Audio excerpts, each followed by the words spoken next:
Assalamualaikum warahmatullahi wabarakatuh. Hello everyone, I am Aulia Balqis from English Department State Polytechnic of Jember. I would like to make my assignment. It is about subtitling and interpreting courses. The assignment is I would like to make a summary of interpreter breaks down how real-time translation works. So here is the summary. Interpreter is not only people in soundproof booths below the government, but it is often in private closed-door meetings, or it is called as bilateral interpreting. In the private closed-door meetings, the things are begun before anyone even arrives, such as the agendas are carefully negotiated and outlined. And for the next is the position of the interpreter is they want to be the center of attention or appear in the press photos. They prefer in the sideline, so that can easily to be cropped out the picture and could be published later. And there are things that need to be decided before the meeting, such as recordings and who's going to attend.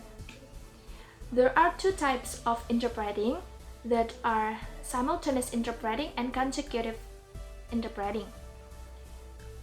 The consecutive interpreting is the most common style on diplomatic situation. For consecutive interpreting, the interpreter waits until the speaker pauses time. But when the speaker goes on and on, without pauses, the interpreter rarely translates word for word.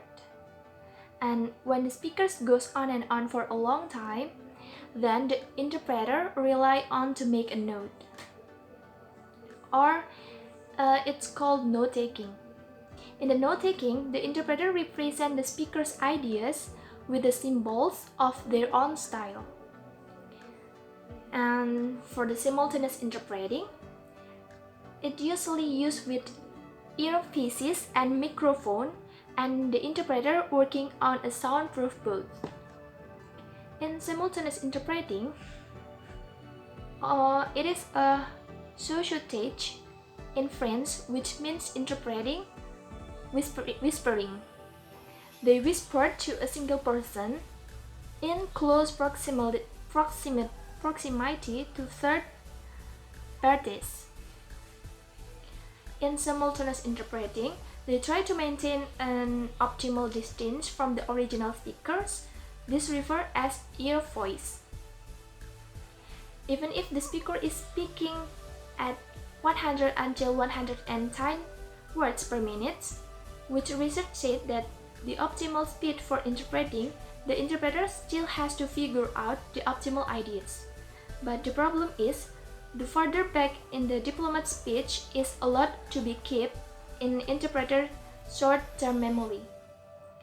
Too close to the original speaker's word, they may screw up things like grammar, syntax, and style, and it can cause fatigue and burnout for the speaker. Simultaneous interprets often switch out in intervals for 30 minutes. In the interpreting, when the conversation gets emotional or the speakers become rude, the interpreters are not meant to be mediators. If these things are happens, then we're supposed to interpret those things faithfully. So in this situation, interpreter would not say. The example of faithful interpretation is, even though the speaker may become emotional, the interpreter is not going to parrot the behavior of the speaker. When the situation becomes quite intense, maybe a joke would be helpful, but jokes are some of the most difficult things to be interpreted because they cannot get lost in translation easily. For the last, interpreter job is tough. We have to be able to interpret well and accurately. But this job is important because it's what makes communication between countries and between people. So that's all. Thank you.